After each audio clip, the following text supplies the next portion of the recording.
Hello everyone.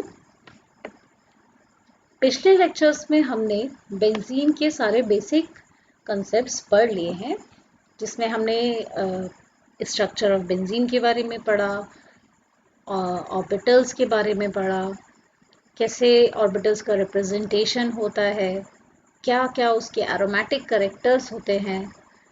ठीक है, तो ये सब हमने बेंजीन के बारे में पढ़ा और इस लेक्चर में हम पढ़ेंगे रिएक्शन ऑफ बेंजीन के बारे में। अच्छा, लास्ट लेक्चर में हमने जो एरोमेटिक कैरेक्टर्स पढ़े थे, तो बच्चों आपसे एक क्वेश्चन पूछा जा सकता है, describe the aromatic characters of benzene. Because हमने बहुत सारे एग्जांपल्स देखे थे एरोमेटिक कैरेक्टर को कैलकुलेट करने के लिए, लेकिन अगर आपसे पूछा जाएगा कि सिर्फ एरोमेटिक कैरेक्टर ऑफ बेंजीन ही आपको डिस्क्राइब करना है, तो आप सिर्फ वो हमने जो 3 रूल दिए थे उनके बेसिस पे सिर्फ बेंजीन को ही डिस्क्राइब कर देंगे कि कैसे वो एरोमेटिक है। राइट, ठीक है। तो आज हम इस लेक्चर में आगे बढ़ते हैं आप रिएक्शन ऑफ बेंजीन की तरफ। तो मैं आपको बेसिकली ये बताना चाहती हूँ कि रिएक्शन ऑफ बेंजीन का मतलब क्या है, क्यों हम रिएक्शंस ऑफ बेंजीन पढ़ रहे हैं, तो हम इसमें हमारा आउटपुट क्या निकलेगा, मतलब हमें रिएक्शंस क्यों पढ़ना पड़ रही है। अभी आप लोग जब आगे बढ़ोगे ऑर्गेनिक केमिस्ट्री में, तो आप जितने भी एरोमेटिक कंपाउंड्स देखोगे, आपको बहुत सारे एरोमेटिक 70% ऑफ एरोमेटिक कंपाउंड्स जो आपको दिखाई देंगे उसमें बेंजीन रिंग होगी ही होगी। और वो बेंजीन रिंग जो प्रेजेंट है वो डेफिनेटली डेराइव करके बनी हुई होगी, मतलब जो कंपाउंड बना है वो डेफिनेटली डेराइव करके ही बना होगा। फॉर एग्जांपल, ये इसकी जो साइड्स होती हैं हमारे पास, यहाँ पर हाइड्रोजन एटम्स लगे हुए होते हैं, राइट। तो ये हाइड्रोजन एटम जो होते हैं रिएक्शन में जाते हैं और सब्स्टिट्यूशन रिएक्शन देते हैं। ये कुछ पॉइंट्स हमने पहले ही पढ़ लिए। तो जब यहाँ पर सब्स्टिट्यूशन हो जाता है इन पॉइंट्स पर, ठीक है, तो क्या फॉर्म होते हैं, डेरिवेटिव्स फॉर्म होते हैं। ठीक है, फॉर एग्जांपल अभी क्लोरोबेंजीन आपने पढ़ा, पढ़ेंगे, और नाइट्रोबेंजीन आप पढ़ेंगे। तो ये सारी रिएक्शंस हो कैसे रही हैं उनको हम देखेंगे, और उनका मैकेनिज्म क्या है, मतलब कैसे वो रिएक्शंस पूरी हो पा रही हैं, कैसे उनका प्रोसीजर क्या है, वो सारा चीज़ें हम लोग देखेंगे। आप लोग डेफिनेटली 11-12 में और छोटे क्लासेस में पढ़ते चले आ रहे हो इन चीज़ों को, तो हम रिकॉल करने की भी कोशिश करेंगे साथ साथ में। राइट, तो पॉइंट पर आते हैं। बेंजीन की हम रिएक्शंस देखने से पहले कुछ बेंजीन के बारे में रिकॉल कर लेते हैं। हमने पिछले लेक्चर्स में भी पढ़ा था बेंजीन कैसा होता है, स्टेबल होता है। बेसिकली आपको मैं बता दूं कि जितनी भी एरोमेटिक रिंग्स होती हैं ना, ये compare to aliphatic compounds stable ही होती है, क्योंकि इनका अरेंजमेंट ही ऐसा होता है कि रिंग फॉर्म जो होती है ना, रिंग फॉर्म आपको पता है ना, पाई पाई ऑर्बिटल्स की ओवरलैपिंग हो रही थी, इलेक्ट्रॉन की शेयरिंग हो रही थी। अब जब आपस में ही इन्होंने अपना कंजुगेशन कर रखा है, तो डेफिनेटली इनकी स्टेबिलिटी बढ़ जाती है। और स्टेबिलिटी इतनी ज़्यादा बढ़ जाती है कि इनके जो ये यहाँ पर जो पाई इलेक्ट्रॉन्स होते हैं जो भी प्रेजेंट होते हैं, वो किसी भी एडिशन रिएक्शन में पार्टिसिपेट ही नहीं कर पाते हैं। ठीक है, तो इस पॉइंट को भी हम लिख लेंगे कि एडिशन रिएक्शन बेंजीन रिंग नहीं देती है। ठीक है, अब एडिशन रिंग रिएक्शन नहीं देती है तो कौन सी रिएक्शन देती होगी। क्या हमने अभी बोला था कि ये जो हाइड्रोजन एटम्स हैं ये पार्टिसिपेट करते हैं रिएक्शंस में। ठीक है, यानी कि क्या होगा, हाइड्रोजन हटेगा।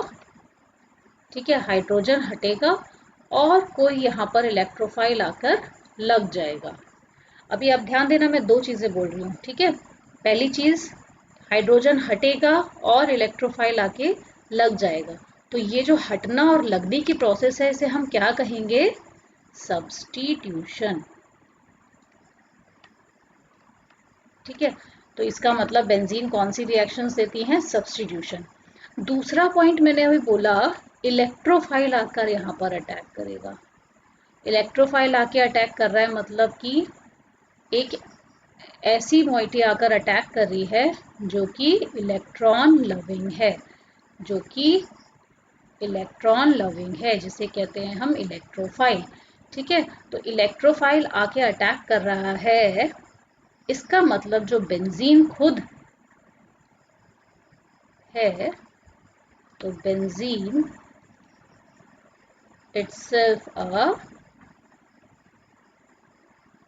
nucleophile, right? अगर इस पे इलेक्ट्रोफाइल आके अटैक कर रहा है तो खुद ये क्या है, न्यूक्लियोफाइल। और न्यूक्लियोफाइल की आप लोगों को प्रॉपर्टी पता ही है। न्यूक्लियोफाइल क्या होते हैं? न्यूक्लियोफाइल वो होते हैं जो कि पॉजिटिव चार्ज की तरफ अट्रैक्ट करते हैं। न्यूक्लियस लविंग, न्यूक्लियस का चार्ज किसी भी एटम में जो न्यूक्लियस प्रेजेंट होता है उसका चार्ज क्या होता है, पॉजिटिव होता है। और उसके बाहर जो इलेक्ट्रॉन्स प्रेजेंट होते हैं वो क्या होते हैं, नेगेटिव चार्ज के होते हैं। ठीक है, तो न्यूक्लियोफाइल यानी न्यूक्लियस लविंग। न्यूक्लियस लविंग का मतलब पॉजिटिव चार्ज लविंग, यानी कि ये क्या करता है बेंजीन, जिस भी चीज के पास पॉजिटिव चार्ज होगा उसे वो अट्रैक्ट करेगा। ठीक है, और पॉजिटिव चार्ज किसके पास होता है, इलेक्ट्रोफाइल्स के पास होता है। अब इलेक्ट्रोफाइल क्या होते हैं, डेफिनेटली जो इलेक्ट्रॉन लविंग होते हैं। इलेक्ट्रॉन लविंग होते हैं वो न्यूट्रोफाइल होते इलेक्ट्रोफाइल होते हैं। अब क्या है, बेंजीन के पास भरमार है इलेक्ट्रॉन्स की। देखो कितने सारे इलेक्ट्रॉन्स हमने कैलकुलेट करे थे, राइट, जो कि घूम रहे हैं यहाँ पर। ठीक है, और अवेलेबल हो जाते हैं ये। अब ठीक है, हम कह रहे हैं कि बेंजीन रिंग जो है वो बहुत ही स्टेबल रिंग है और फलाना फलाना, लेकिन मैंने आपको बताया कि अपने नेचर में भी हर कंपाउंड को स्टेबल होना है। ठीक है, तो every compound tends to stability, वो अपने आप को स्टेबल करना चाहता है। तो स्टेबल करने का मतलब ये है कि अगर उसके अंदर इलेक्ट्रॉन की कमी है, ठीक है, इलेक्ट्रॉन की कमी है तो वो इलेक्ट्रॉन की तरफ भागेगा। ठीक है, तो जो इलेक्ट्रॉन की तरफ भाग रहा है वो इलेक्ट्रोफाइल हो जाएगा। ठीक है, और अगर उसके किसी कंपाउंड के पास बहुत न्यूक्लियस है तो वो बैलेंस होना, स्टेबल होना चाहेगा और किधर को भागेगा, न्यूक्लियोफाइल की तरफ। ठीक है, जहाँ पर भी उसे पॉजिटिव चार्ज मिल जाएगा कि हाँ भाई मैं अपने इलेक्ट्रॉन वहाँ डोनेट कर सकता हूँ, तो वो उसकी तरफ भाग जाएगा। ठीक है, तो वो कहलाएगा न्यूक्लियोफाइल। ठीक है, तो ये कुछ बातें हम बेंजीन की याद रखेंगे। चलिए फिर आगे बढ़ते हैं। तो अब हम क्या करते हैं, रिएक्शन ऑफ बेंजीन ना बोल के हम इसको बोलेंगे इलेक्ट्रोफिलिक सब्स्टिट्यूशन रिएक्शंस। तो इसको हम बोलेंगे इलेक्ट्रोफिलिक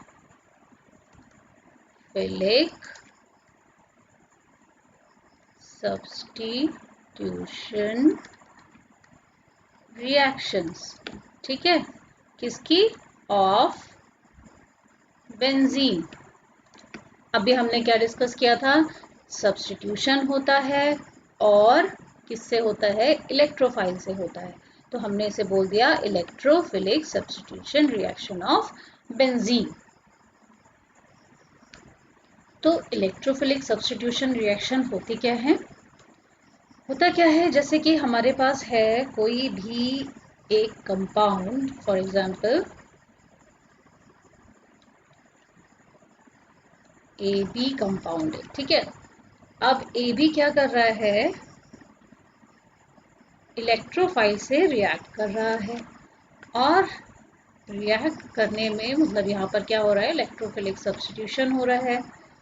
और क्या बन रहा है, हमारा ए ई बन जाता है और बाहर क्या निकल जाता है, बी प्लस। तो आप देख रहे होंगे यहाँ पर एक प्लस इलेक्ट्रोफाइल मतलब हमारे पास आया, और यहाँ पर भी एक जो इससे निकला वो भी एक पॉजिटिव कंपाउंड ही था। ऑब्वियसली इसको बेंजीन को कह लो या इस कंपाउंड को कह लो, जो अपनी स्टेबिलिटी के लिए बेस्ट इसको लगा उसने उसको रख लिया, और जहाँ से उसकी स्टेबिलिटी थोड़ी थोड़ी कम हो रही थी उस चीज़ को उसने निकाल के बाहर कर दिया। ठीक है, तो इसको हम डिटेल में एक एक रिएक्शन को लेके अभी हम आगे पढ़ेंगे। उससे पहले हम इसके कुछ स्टेप्स देखते हैं जो कि इन्वॉल्व होते हैं इलेक्ट्रोफिलिक सब्स्टिट्यूशन में। तो नोट कर लेंगे हम इनको, steps involved in electrophilic substitution.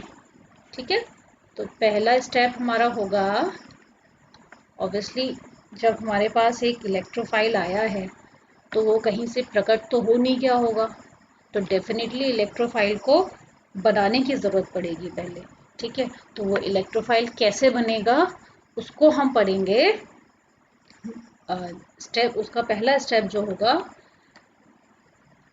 Generation of electrophile. ठीक है, यानी कि इस स्टेप में सबसे पहले क्या होगा, इलेक्ट्रोफाइल का फॉर्मेशन होगा। आप आगे जितनी भी मैकेनिज्म ऑफ रिएक्शन पढ़ोगे, जितनी भी मैकेनिज्म पढ़ोगे, सब में आप इन तीनों स्टेप्स को फॉलो करोगे। ठीक है, बेंजीन की जितनी रिएक्शन पढ़ोगे तो ये तो 3 जनरल स्टेप्स हैं जो हर जगह होंगे। इनको ध्यान में रख के अगर आप मैकेनिज्म लिखोगे तो डेफिनेटली आपकी मैकेनिज्म कभी गलत नहीं हो सकती है। तो जहाँ पर जो भी इलेक्ट्रोफाइल, जो भी फाइनल आपका जो प्रोडक्ट बन रहा है ना, उस फाइनल प्रोडक्ट में जो भी आपको सब्स्टिट्यूशन दिखाई दे रहा है उसको आपको जनरेट करना है बेसिकली इस स्टेप में। ठीक है, तो generation of electrophile. Second point हमारा हो जाता है अटैक ऑफ न्यूट्रोफाइल, इलेक्ट्रोफाइल। ठीक है, अब हमने इसे जनरेट तो कर दिया इलेक्ट्रोफाइल को, अब इसको इस पे क्या कराना है, अटैक कराना है। तो ये हमारा हो जाता है सेकेंड स्टेप। थर्ड स्टेप में आता है रिमूवल ऑफ ओल्ड इलेक्ट्रोफाइल। क्या बताया था मैंने अभी आपको, यहाँ एक इलेक्ट्रोफाइल अटैच हो रहा है तो दूसरा इलेक्ट्रोफाइल जो है वो रिमूव भी हो रहा होगा। ठीक है, जो पुराना इलेक्ट्रोफाइल है वो निकल भी रहा होगा और वो भी क्या होगा, इलेक्ट्रोफाइल ही होगा। ठीक है, तो क्योंकि उसकी स्टेबिलिटी, इस कंपाउंड की जो स्टेबिलिटी थी ये नए वाले इलेक्ट्रोफाइल से ज़्यादा अच्छे से बन पा रही थी, इसलिए उसने इसे रखा और पुराने वाले इलेक्ट्रोफाइल को अपने आप में से रिमूव कर दिया। तो रिमूवल ऑफ ओल्ड इलेक्ट्रोफाइल। देखो सबसे लास्ट में ये स्टेप होता है। ये जो एरोमेटिक कंपाउंड्स जो होते हैं ना, इतने सारे इलेक्ट्रॉन्स हैं इनके पास, इतने रिएक्शंस में जाते हैं ये, लेकिन चालाकी होती है इनके पास। ये चालाकी होती है कि छोड़ते नहीं है पहले अपने इलेक्ट्रोफाइल। सबसे लास्ट में जब इनके पास इनके मतलब का इलेक्ट्रोफाइल आ जाता है तब ये पुराने वाले इलेक्ट्रोफाइल को छोड़ते हैं। ठीक है, तो ये रिमूवल ऑफ ओल्ड इलेक्ट्रोफाइल है, ये सबसे लास्ट का स्टेप है। ठीक है, तो हम ये याद रखेंगे। राइट, चलो हम आगे बढ़ते हैं, फिर इसकी मैकेनिज्म देख लेते हैं क्या होती है एक एक स्टेप की। ठीक है, तो अब हम देखेंगे सबसे पहले क्या रिएक्शन इन्वॉल्व होती है जनरेशन ऑफ इलेक्ट्रोफाइल। अभी हम ये सारा कॉमन कॉमन देख रहे हैं, फिर हम इंडिविजुअल रिएक्शंस के लिए आपको अपने आप ही समझ में आएगा जब मैं पढ़ाऊंगी तो इसलिए इस पर ज़्यादा ध्यान देंगे हम। डेफिनेटली क्या होता है, हमने ऊपर देखा एक हमारे पास इलेक्ट्रोफाइल है जो कि एक न्यूक्लियोफाइल से अटैच्ड है। ठीक है, पुराने वाले न्यूक्लियोफाइल से। राइट, अब क्या होगा, सॉरी, ये जो हम बात कर रहे हैं जनरेशन ऑफ इलेक्ट्रोफाइल की, नए वाले की बात कर रहे हैं जिसको हमें जनरेट करना है। तो जो इलेक्ट्रोफाइल हमें जनरेट करना है उससे रिलेटेड कोई भी हमने रिएक्टिंग मटेरियल लिया है। ठीक है, रिएक्शन मटेरियल लिया है जो कि रिएक्शन में पार्टिसिपेट करेगा, उसका इलेक्ट्रोफाइल कैसे बनेगा। तो क्या होगा, डेफिनेटली वो भी एक इलेक्ट्रोफाइल है तो वो भी किसी न्यूक्लियोफाइल से ही अटैच होगा। ठीक है, तो क्या होगा, जब वो ब्रेक होगा तो एक इलेक्ट्रोफाइल बनेगा और एक न्यूक्लियोफाइल बनेगा। तो ये रिएक्शन तो कभी कभी कैसी भी होती है, स्पॉन्टेनियस भी होती है। ठीक है, स्पॉन्टेनियस टाइप के भी रिएक्शंस होती हैं। कुछ ऐसे इलेक्ट्रोफाइल जनरेशन होते हैं जहाँ हमें कैटलिस्ट का सहारा लेना पड़ता है। ठीक है, तो वो थोड़े रिएक्शंस जो होते हैं वो स्लो होते हैं, तो ऐसी रिएक्शंस को बोलते हैं एसिड कैटलाइज्ड रिएक्शन। अब एसिड कैटलाइज रिएक्शन में क्या होता है, हमारे पास जो न्यू इलेक्ट्रोफाइल हमें अटैक कराना था उससे रिलेटेड एक मटेरियल है हमारे पास, रिएक्टिंग मटेरियल है, और एक हमारे पास क्या है, लोइस एसिड। ठीक है, तो लोइस एसिड क्या करता है, स्ट्रॉन्ग एसिड की प्रेजेंस में जब कोई वीक एसिड क्या होता है, एज अ बेस एक्ट करता है, ठीक है, तब ये जो रिएक्शन है ये बनती है, ठीक है। तो होता क्या है, अब एक एसिड को आपको बेस की तरह बनाना है, मतलब एक एसिड को आपसे बेस का काम, आपको बेस का काम कराना है एक एसिड से, तो आप क्या करोगे, ठीक है, एक गुंडे को शरीफ बनाना है, तो आप क्या करोगे, गुंडे को शरीफ बनाने के लिए उससे बड़ा गुंडा लेके आओगे, राइट। तो उससे बड़ा गुंडा क्या होगा, उससे भी ज़्यादा स्ट्रॉन्ग एसिड। तो जब एक कोई भी एसिड को आपको स्ट्रॉन्ग बेस की तरह यूज़ करना है, तो उसके साथ में हम उससे भी ज़्यादा स्ट्रॉन्ग एसिड को यूज़ करेंगे, तो वो बेस का काम करेगा, और ऐसे एसिड्स को लुईस एसिड की का नाम देंगे हम उस समय, ठीक है। तो होगा क्या, क्या फॉर्म होगा, इलेक्ट्रोफाइल एक कॉम्प्लेक्स जैसा फॉर्म होगा जो कि इंटरमीडिएट होगा, ठीक है। तो कुछ ऐसा बनेगा, ऐसी रिएक्शन होगी, फाइनली क्या होगा, इलेक्ट्रोफाइल न्यूक्लियोफाइल, और ये इसको लेके अलग हो जाएगा, ठीक है। अभी ये निकल जाएगा इसमें से जब हमें रिएक्शन करना होगी, और ये जो पोर्शन होगा इसका, सॉरी, ये जो पोर्शन होगा ये चुपचाप बैठा रहेगा अपना काम करके। जब रिएक्शन का एंड होगा ना, जब हमारा पुराना वाला इलेक्ट्रोफाइल रिलीज होगा, तब ये जो चीज़ बचेगी ये एक्शन में आएगी, और उस पुराने वाले इलेक्ट्रोफाइल को लेकर निकल लेगी। इसीलिए जो कैटलिस्ट होते हैं ना, वो यूटिलाइज नहीं होते हैं, सिर्फ रिएक्शन में पार्टिसिपेट करते हैं, ठीक है। तो कैटलाइज रिएक्शन पढ़ रहे हो, तो कैटलाइज रिएक्शन का मतलब ही यही है कि जो आपका कैटलिस्ट है, ठीक है, वो कैटलिस्ट लास्ट में आपको वैसा ही मिलेगा जैसा आपने वो डाला था, भले ही उसने बीच में कितनी भी रिएक्शंस में पार्टिसिपेट किया हो, लेकिन लास्ट में ये पार्ट जो होगा, जो नया वाला इलेक्ट्रोफाइल, सॉरी पुराना वाला इलेक्ट्रोफाइल रिलीज होगा, उसे लेके अपने आप को फिर से स्टेबलाइज करके एक वही कैटेलाइज की तरह आपको मिलेगा लास्ट में रिएक्शन में, ठीक है। तो ये हो गया आपका जनरेशन ऑफ इलेक्ट्रोफाइल, ठीक है। तो या तो ये स्पॉन्टेनियसली होगा, रिएजेंट सीधे सीधे डिसोसिएट हो जाएगा जो भी हम रिएजेंट यूज कर रहे होंगे, या फिर हम एसिड कैटेलिस्ट का यूज करके इसको डिसोसिएट कराएंगे, ठीक है। तो ये दो टाइप हो गए जहां पर जनरेशन ऑफ इलेक्ट्रॉन हो सकता है, ठीक है। अब हम नेक्स्ट पढ़ते हैं। अब हम क्या पढ़ेंगे, नेक्स्ट स्टेप हमारा है attack of electrophile. Sorry for the writing, मुझे लग रहा है कि आप लोगों को मेरी राइटिंग पता नहीं समझ में आ रही होगी नहीं आ रही होगी, but let's understand the concept, don't go towards the writing and all these thing, ठीक है। तो कंसेप्ट अंडरस्टैंड करेंगे हम। तो ठीक है, हमारे पास जनरेशन ऑफ इलेक्ट्रोफाइल हो गया है फर्स्ट स्टेप में। हमारा सेकेंड स्टेप ये है कि ये हमारे पास आ गई एक रिंग, ठीक है, जो कि कैसी है, ऑब्वियसली एरोमेटिक है, ठीक है। अब इसे क्या चाहिए, इसको मिल गया ये इलेक्ट्रोफाइल जो हमारा पहले स्टेप में जनरेट हुआ है, ठीक। अब ये इलेक्ट्रोफाइल जब इसे मिल गया, तो इसके जो इलेक्ट्रॉन्स थे उन्होंने क्या करना शुरू किया, उधम मचाना शुरू किया, क्योंकि इसे इलेक्ट्रॉन्स दिख गए सामने, इलेक्ट्रोफाइल दिख गया सामने, तो उसने उस पर अपने इलेक्ट्रॉन्स को दिखाया, ठीक है, कि मेरे पास इलेक्ट्रॉन है, you can come to me, I can stabilise you and myself, ठीक है।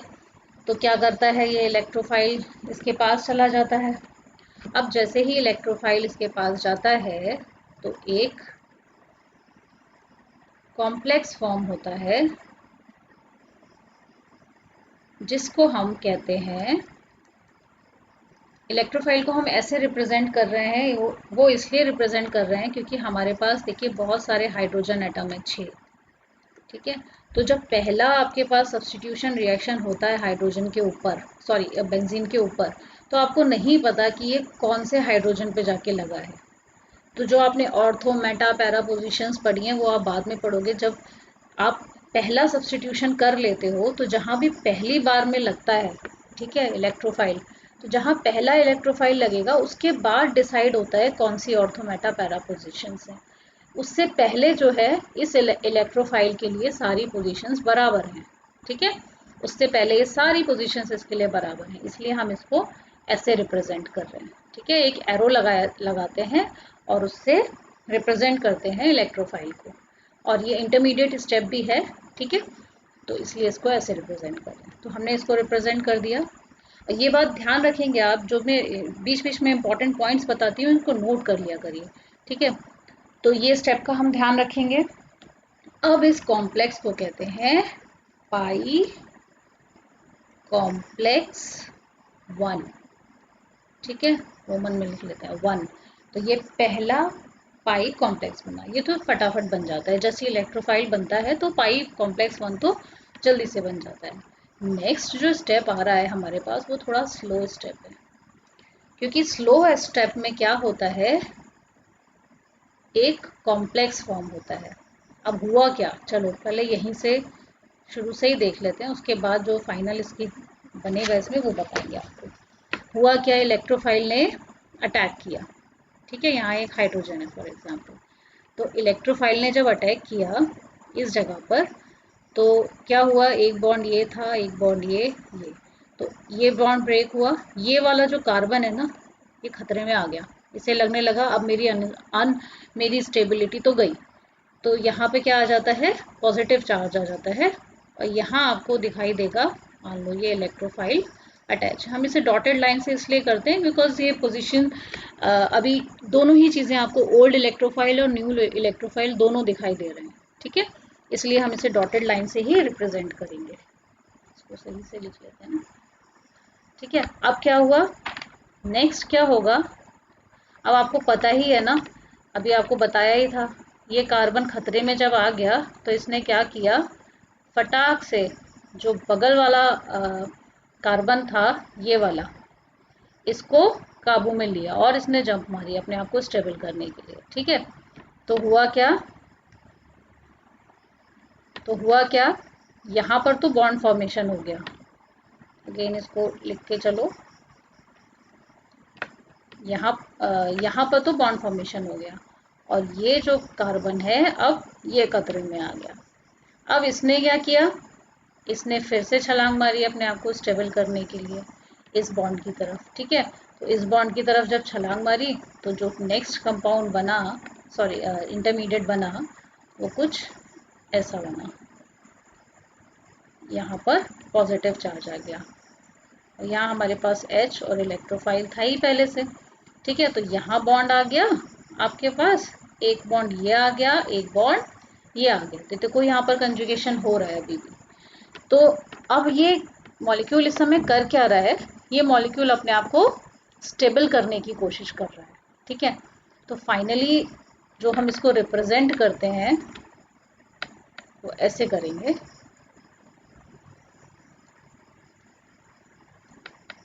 क्योंकि पॉजिटिव चार्ज एक बार यहाँ पे भी आया है, एक बार यहाँ पे भी आ चुका है, और एक बार यहाँ पे भी आ चुका है, तो हम इसे रिप्रेजेंट कर देते हैं ऐसे, ठीक है। तो इस सारे एरिया में पॉजिटिव चार्ज एक बार घूम चुका है, ठीक है।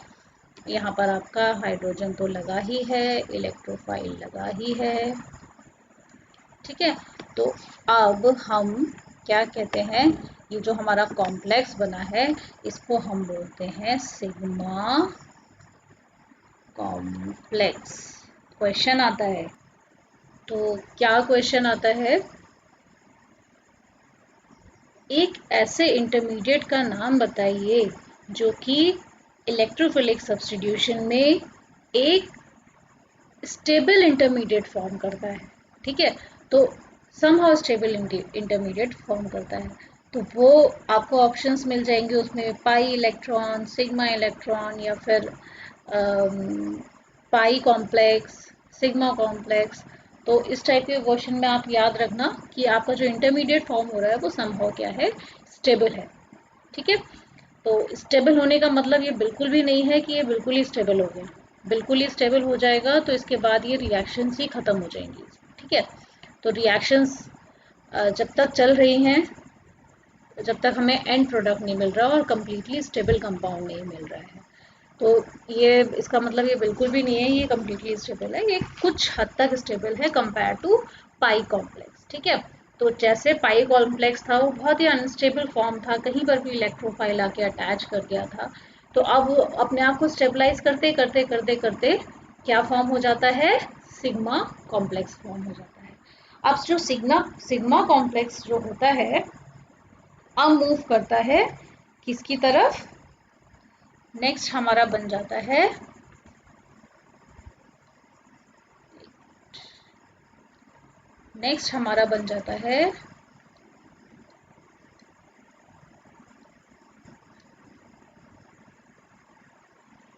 बॉन्ड फॉर्मेशन हो गया है इसमें और इलेक्ट्रोफाइल ने अपनी जगह ले ली है।